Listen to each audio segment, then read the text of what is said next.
teman-teman ya.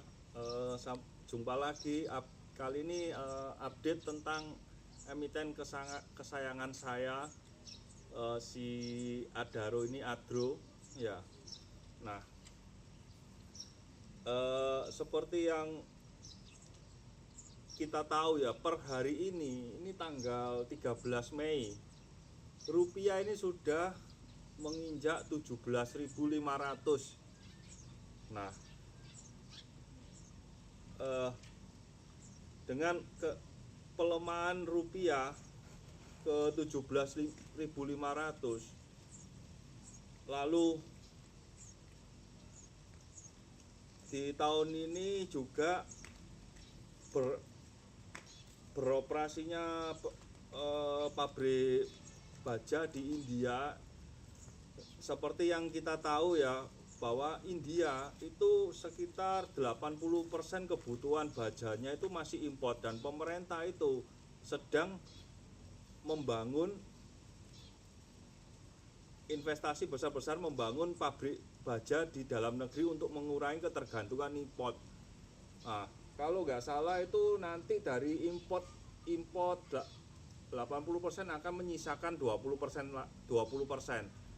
Dan begitu ini pabrik-pabrik baja yang di India beroperasi, secara otomatis akan menambah demand dari coking coal, dan saya percaya bahwa harga coking coal akan semakin naik ya di depannya. Dan juga karena dari keterbukaan informasi seperti prospektus yang terakhir, perusahaan kan di tahun ini mau fokus di coking coal-nya, dia bikin mesh untuk karyawan, ngembangin lagi bikin mesh. Ya secara kita tahu ya, kalau suatu perusahaan tambang bikin mesh begini itu berarti kan dia harusnya akan menambah ada penambahan produksi kan, karena kan butuh karyawan baru untuk kerja. Jadi saya percaya di dalam tahun 2026 dan 2027, produksi dari coking coal akan semakin meningkat yang signifikan ya, yang lumayan ya ningkatnya ya. Oke, dan ketiga, pada saat tahun 2027 itu smelter smelter ADMR yang aluminium ini itu akan bisa full kapasitasnya di 500.000 ton. No battery? Hah? No battery? Not no battery. You press. No, I don't breathe. You press the one, so you not. Okay, just stop continue. Again. Just continue. Later I cut that patch for you. Can? Yeah.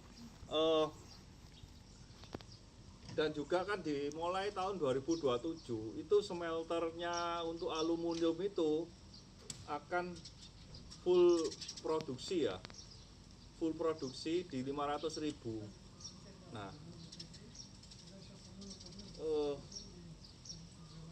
juga ada sentimen khusus dari penjualan AADI tambang Kestrel yang di Australia itu, apakah nanti akan dibagikan semua dividennya seperti di tahun ini ya, kita tidak tahu. Kalau itu terjadi ya luar biasa, bisa lebih dari 2 kali lipat dividen Adaro di tahun depan. Mungkin bisa sampai tembus 700 kah, 600 atau 700, tidak tahu. Kan juga ada buyback senilai 4 triliun itu sama dengan 10% ya, meningkatkan EPS 10% kalau dilakukan semua itu 4T itu. Jadi ya EPS Adaro sangat masuk akal, itu bisa lebih dari 700 karena pelemahan US dollar. Kalau sampai detik ini aja sudah 7.500, di tahun depan bisa 18.000 lebih. Kalau itu terjadi, USD 18.000 lebih, maka EPS Adaro saya nggak tahu lagi bisa di harga berapa. Sedangkan waktu saya hitung di kurs di 16.700 itu EPS-nya ketemu di harga 600 nanti. Tapi dengan sekarang kurs yang semakin tinggi, wah ya nggak tahu lagi seberapa ini. Pada saat nanti di convert pembagian dividen di convert di tahun depan kan, kursnya itu kan menyesuaikan tahun depan kan. Waktu bagi dividen itu kan laporan keuangan juga kan ngikut kurs yang di saat itu kan, bukan kurs yang saat ini, bukan hari ini. Juga pembagian dividen kan ngikut di tahun depan kursnya itu, harusnya April tahun depan. Nah saat itu apakah 18.000 atau bahkan 18.000 lebih, itu sangat memungkinkan ya. Dengan saya lihat aksi dari pemerintah geopolitik ini, kok pemerintah ini ya, saya punya pemikiran baru ya teman-teman ya, tentang pelemahan rupiah ini ya.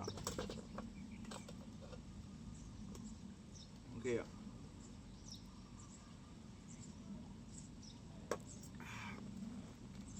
Nah, kalau menarik investasi dari asing untuk bikin pabrik, itu kan berarti kan yang datang itu kan duit dolar, bukan rupiah yang datang untuk investasi. Asing bawa uang dolar untuk bikin pabrik di sini di Indonesia. Nah, begitu di convert kan dia otomatis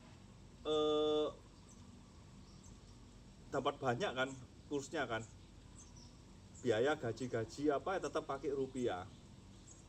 Nah begitu diproduksi terus diekspor,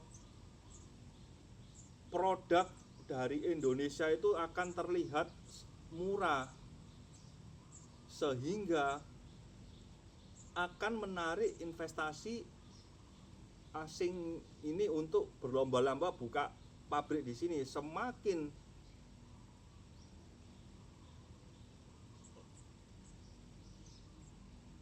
murah, melemah mata uang rupiah kita melemah, dan semakin banyaknya investor masuk ke Indonesia untuk bikin pabrik, semakin seksi itu. Dan itu adalah yang dilakukan China pada saat dulu. China itu untuk menarik investasi asing pada saat dulu itu, dia melemahkan mata uangnya, melemahkan mata uang rupiahnya, mata uangnya dilemahkan, sehingga produk-produk mereka itu kompetitif, sangat seksi. Makanya sekarang China itu menjadi manufaktur dunia ya. Nah, ini yang saya rasa akan dikopi oleh pemerintah sekarang. Juga pemerintah kan sudah menyiapkan financial zone di Bali. Nah, itu kan zero tax, banyak macam lah. Nah, kalau itu semua sukses, wah, kita pesta. Kita betul-betul akan menikmati investasi di aluminium ini, guys, sama cooking coal ini ya. Juga akan ada ekspor listrik juga kan. Jadi Adaro yang pada saat hitungan saya di tahun 2030 minimal ke 10.000 atau nanti re-rating ke 20.000, tampaknya akan datang lebih cepat, bukan di 2030 lagi. Bisa-bisa 2 tahun lagi, berarti sekarang nanti di Mei 2028 emiten kesayangan saya Adaro, Rp10.000 per lembar, sangat-sangat memungkinkan sekali. Oke ya teman-teman ya, sekian catatan investasi saya di Adaro. Semoga yang terbaik lah, semoga terbaik bisa tercapai dari catatan di hari investasi saya di Adaro. So Adaro 2028 10.000. Oke ya, Mei 2028 Adaro 10.000. Ini sangat menarik sekali. Oke, sampai jumpa. Sekian update dari Adaro, efek dari pelemahan rupiah dan geopolitik dari Pak Prabowo untuk menarik investasi asing, berlomba-lomba buka pabrik di sini. Pemerintah wajib menurunkan atau melemahkan rupiah. Oke, sampai jumpa lagi di update emiten Adaro. Cheers.